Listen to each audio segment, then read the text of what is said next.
Hello again, and welcome to Foreplay Radio Sex Therapy. I'm your host, certified sex therapist Lori Watson, author of Wanting Sex Again, and blogger at Psychology Today and WebMD. And I have with me Dr. Adam Matthews, my co-host, who's a couples therapist, psychotherapist, and president of NCAMFT. Foreplay is dedicated to helping couples keep it hot. Thanks for listening. Now on to today's topic.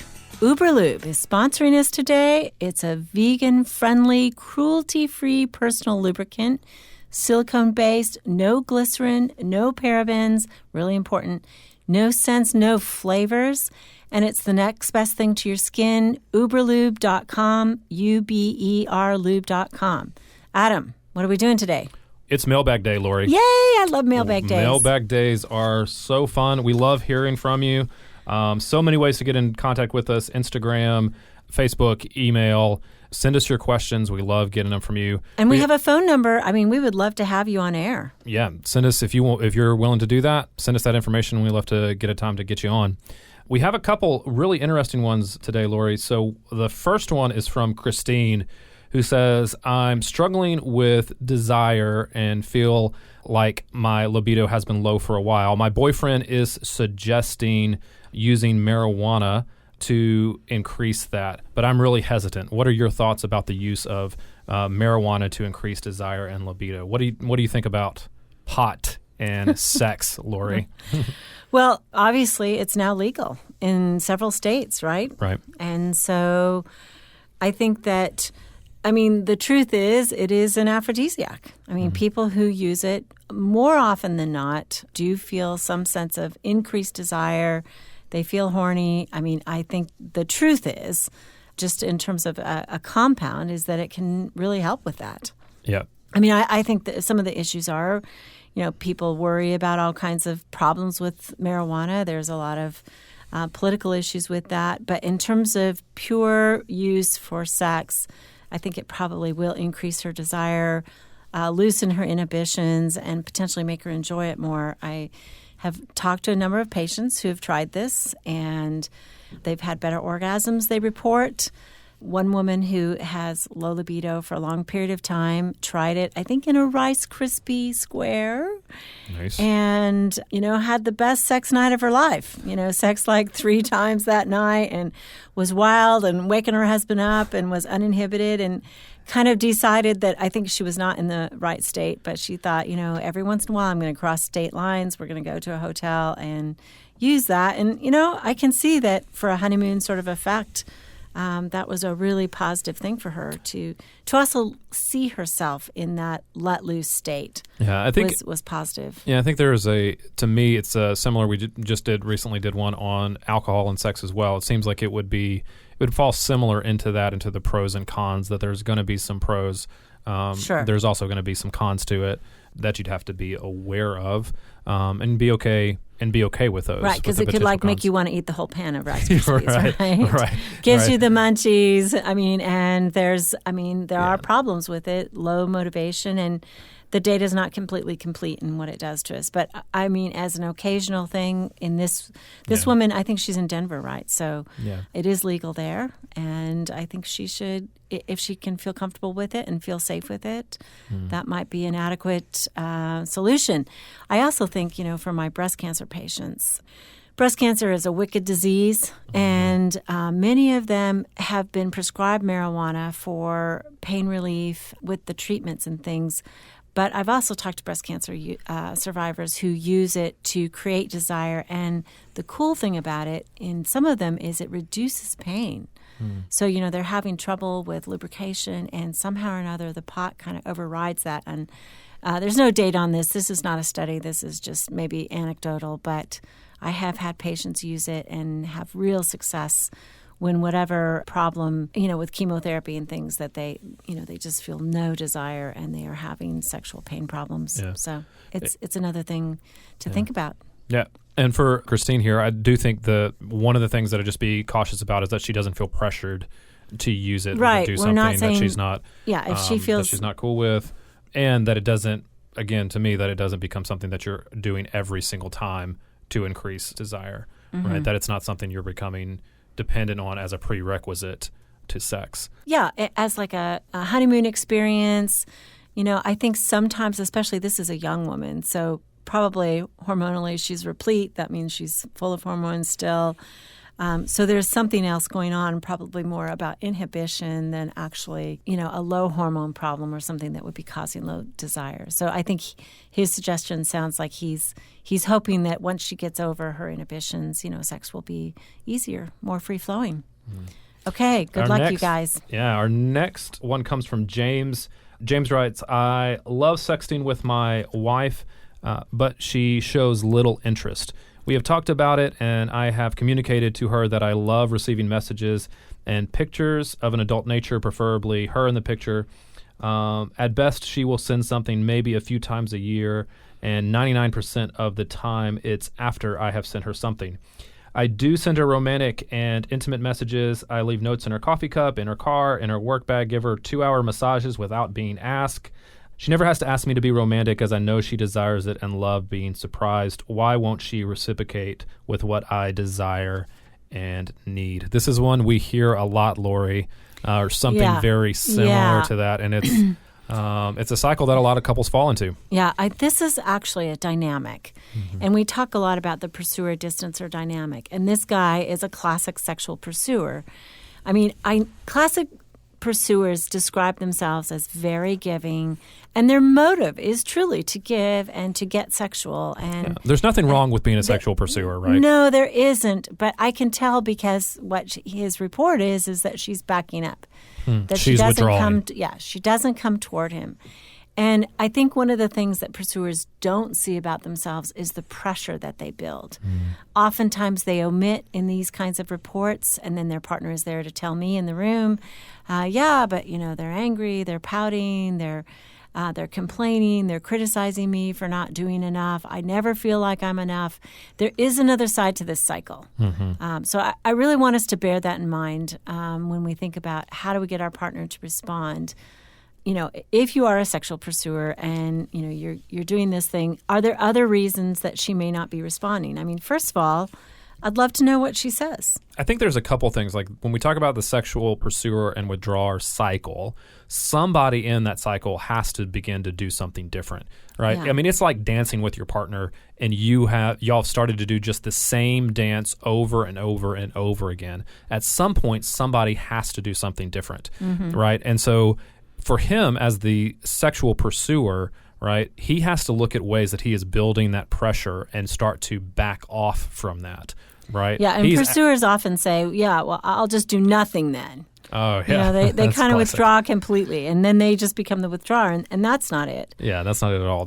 We're not saying stop pursuing, right? We're not saying stop being sexual. We're not saying stop being sexual. Pursuit sounds positive, but it's the pressure-building pursuit that we're saying stop doing. So, I mean, first of all, I would ask him to ask her, what do you feel about all these attempts that I make to get us going sexually? And what do you think about sexting? And because he's making an assumption that he knows what she likes sexually, right? It's in there. I know she likes being surprised. I know she likes being pursued and desired. You don't. You have to make the assumption that even if you did at one point, that it's the possibility that it's changed. And maybe he's giving her the note in the coffee cup, the sext, and the massage, and the other note in her purse or something, all on the same day. And she's like, all right. I'm going into the big meeting. You forgot about the big meeting. I can't think about this today. Or he said he gets her 2-hour massages without being asked. On one level, that's really nice. On another level, that's you've just trapped her for 2 hours, right? And if you haven't confirmed that this is something that she wants, and she obviously needs to speak up and say if she doesn't want these things, it'd be helpful if she spoke up and said, "I don't want this. You need to do something different." Distancers, though, are poor at representing themselves. They're not critical. They don't want to say to their partner something that will create a fight. And so they take things. They do often see the positive intent, but they often feel so pressured. So I think a frank discussion without an edge in his voice, which means asking her, hey, sexting is really important to me. What do you think of it? I really want to know. And get your heart open to hear. Yeah, he has to be really conscious of his nonverbals that he's sending, of tone, of facial expressions, of even how he's standing, how he's sitting. when they're discussing these things, because that can create a feeling of that she's disappointing him or that she's not enough, as we talked about before. And his reactivity, right? Because he may always at the end of these conversations previously been disappointed, so she doesn't want to tell him the truth. Yeah, he has to accept the rejection really well, right, and take it. I think that, I don't know how old this couple is. It really depends. I mean, if she's young, maybe that's part of the culture. If she's older, she may be like, I am never going to take a picture of my boob and send it to you. That's just not going to happen.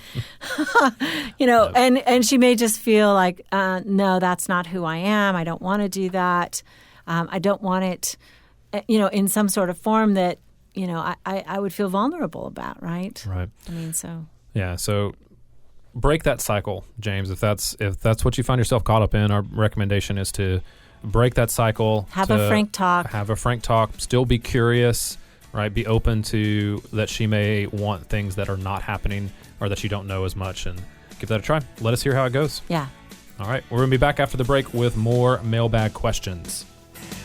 Thank you so much to all our Patreon supporters, right? Yeah. Patreon is a platform where you can directly support things that you love. We really want to expand the resources that we can be able to provide to you as our listeners. If, our work touches you and our work helps you, we would be so grateful for your support. Just go to our website, foreplayrst.com, and there you can find a way to support us, and you can see our episodes and our blogs. And thank you so much, guys. Speaking with certified sex therapist Lori Watson from Awakening Center for Couples and Intimacy. Lori, what is an intensive? So an intensive is 12 to 14 hours of therapy all in one weekend. And it's a way to really make fast progress compared to weekly therapy. I mean, there's just so much more you can get done when you have a chunk of time. Overcome the challenges in your relationship and your sex life. Learn more about intensives and Awakening Center's other services at awakenloveandsex.com. At Matthews Counseling, we believe it is our job to come alongside you in whatever difficult challenges of life you are in and help you rediscover hope and to find the strength that you have to face those challenges. We strive to create a safe and comfortable place for you to explore who you want to be and identify the obstacles standing in your way. Oftentimes, the first step toward finding help is the hardest, but it can also be the bravest. Give us a call at 919-587-8018. Find us online at matthewscounseling.net. We look forward to working with you. Thanks to our sponsors, Uberlube today. I see this a lot in my practice, and don't let personal dryness stop you and your partner from having fun together. I mean, basically, I think lubrication is important for many, if not most, encounters. And Uberlube is hyperallergenic with a small amount of vitamin C, which makes your skin silky and soft. Yeah, it's long-lasting, amazingly soft, and really more than just a personal lubricant. It's perfect for cyclists, runners, or any sports enthusiasts where chafing is involved. Right, and it doesn't get gummy. It's incredible. Anything that's multi-use, I'm all for it. If you want to follow us on Instagram, you'll be entered to win a free Uberlube giveaway. Find us at foreplay_radio sex therapy. And we are back with more mailbag questions. Lori, our next question comes from Trina, and she says, me and my husband have been married for 17 years, and now we are in separate rooms. There is no sex, no nothing, and I've been complaining to him about how I'm happy, I'm sad, I don't know what to do. I've been really upset. He complains that he doesn't feel well, he has high blood pressure. I feel like we're growing apart. What can I do to make things better? Essentially, it sounds like they're in separate bedrooms for the husband's medical issues, and it's impacting their sex life. So what would we say to Trina and her husband? Well, first of all, I'm going to make some assumptions, right? He's got high blood pressure. They're in separate bedrooms. That may mean that he's snoring. So that could mean belly weight. Y'all check out the low-carb stuff to, improve your diet. But I think that this is a problem that is not necessarily about desire. Frequently I hear this, and men actually still feel desire for their wives, but they are worried about their performance. High blood pressure meds often create ED. It's a hydraulic issue, right? Blood pressure is necessary everywhere, especially in the penis, to pump it up. And when you've got, something that's making it lower, you can't get as good of an erection. So, oftentimes, even with being overweight and even with having high blood pressure, the doctors will still prescribe Viagra or a lookalike to help you in a momentary need for good blood pressure and help you with erections. So that may be one thing. And I think men are loath to talk about it with their physicians. Maybe she could go with him to the doctor and say, hey, this is really impacting us. And maybe she could begin to wonder, I think, okay, maybe it's not about me. Maybe he still desires me.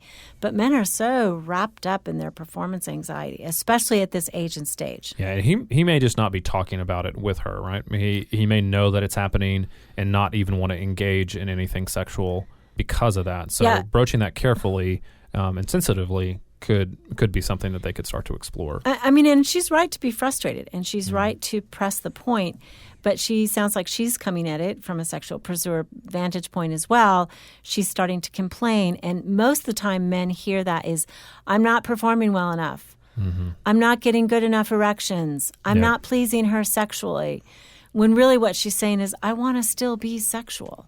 Right. And it doesn't matter necessarily that if you don't have an erection, maybe we can do other things. I can still have an orgasm. Maybe you can still have an orgasm. And men can still have orgasms without erections. It's a separate function. I would also say that there's the possibility that this separate bedroom issue is also manifesting itself in other areas of their life, right? Oh, yeah. Right. As couples, we tend to fall into specific patterns, and when there's separation in one area, is there separation in other areas as well, right? So maybe they've also stopped doing things together, or they're doing things independently of each other, activities independently of each other. Maybe they're missing that cuddling in bed. Yeah. They're missing those moments that might have been spontaneous. Yeah.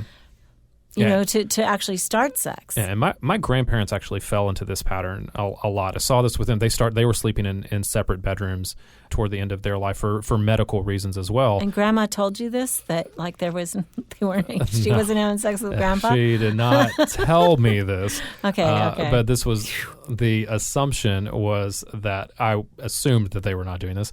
Maybe they were, but the reflection where I was going with that, until you put that gross image of my grandparents having sex in my head. That's sorry. Okay. Was that they also had, their lives were very separate. Their lives were a little bit separate as well. They were in, their recliners, and they had separate recliners in the living room.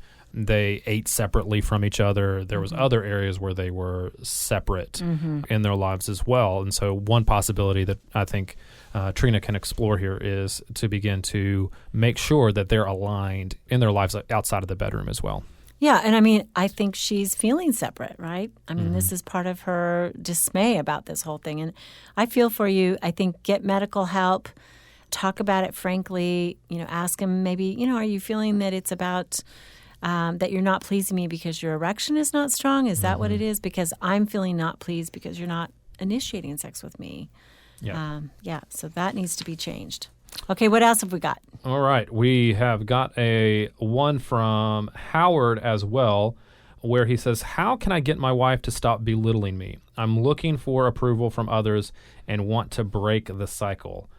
That's all he's got. So we'll make some assumptions there. We'll try to make some good assumptions there as well about their relationship. So belittling, critical comments that he feels like are directing against him. So he's not getting any verbal affirmation from her, which probably means he's also not getting any kind of physical affirmation from her as well, I would guess. Right? Yeah. I think it's kind of two parts as well, right? One, he has a partner who says things that are super critical, and two, that he is aware of this part of himself where he needs the approval of others. And certainly, if a partner says something that's really cruel, you need to stand up to that and not accept that.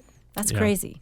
Yeah, so that's boundary making on his part as well, right? Yeah. It's drawing some clear boundaries. I think, though, that he has to do that in a way that doesn't get defensive, right? This sounds to me a lot like Gottman's Four Horsemen type of deal, where if she's being critical and or she's having contempt for him that's coming out in that way, more than likely what he does is he gets defensive, right? Or he stonewalls her. Right? So defensiveness comes out where you're having to defend yourself, say, against the criticism, or saying I'm not that way because of this. I don't do this. There may be some areas of the relationship that he does need to take responsibility for, that he may have to take an honest look at himself and say, these are the areas that I need to take responsibility for, while still saying, I'm not okay with the way that you're telling me about these things. I'm not okay with the way that you're talking to me or insulting my character or insulting who I am. Yeah. Right. But doing that without defensiveness is difficult at times, because we have that emotional reaction.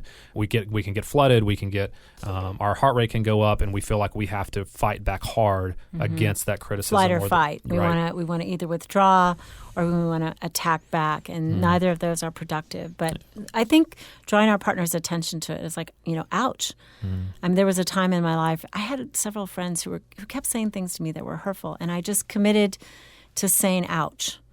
When they would step on my toes, I'd just say, ouch, that hurt, and maybe they'd say, oh, I was just kidding. But they started to be aware of the fact that they were hurting my feelings. And, I wasn't defensive. I just wanted them to know, that's too much. And I think if a partner says something that is really belittling, I mean, they absolutely need to be stopped. And that includes name calling, swearing, anything that's over the line. That behavior should not be tolerated.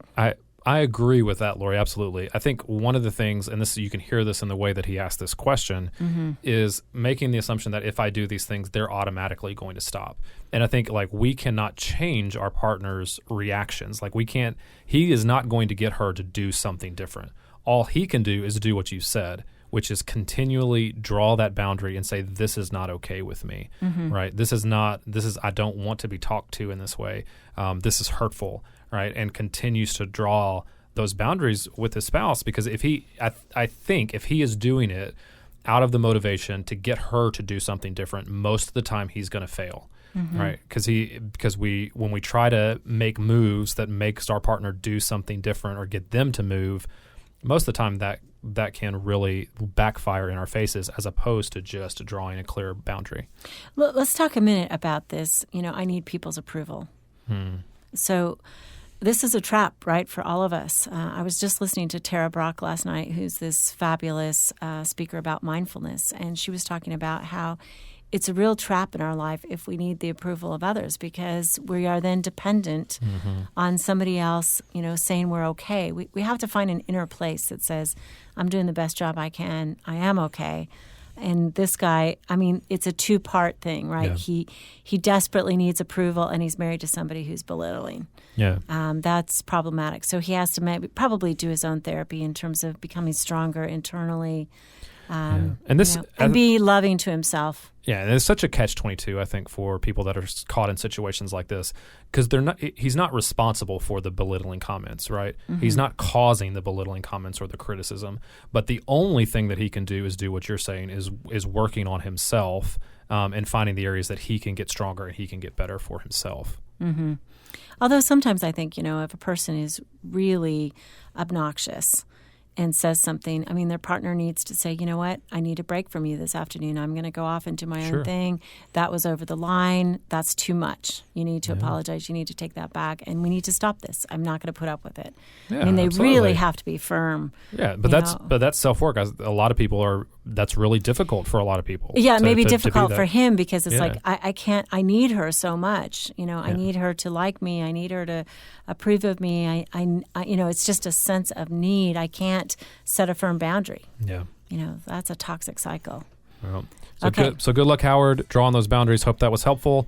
Mailbag. This is it. I love it. Send us your stuff. Yeah, info@foreplayrst.com. Let us know, or find us on Instagram @foreplay_radio sex therapy. And leave us a voicemail that we can use. We would really appreciate that. That would help us. So thanks for listening. This is Foreplay Radio Sex Therapy. You can now call in your questions to the Foreplay question voicemail. Dial 833-MY-4PLAY. That's 833-4-PLAY. And we'll use the questions for our mailbag episodes. Hey, help us stay on top here at Foreplay. We'd love it if you would subscribe and share it with your friends. And please take 1 sec and rate and review us. Thanks so much. All content is for entertainment purposes only and should not be considered as a substitute for therapy by a licensed clinician or as medical advice from a doctor.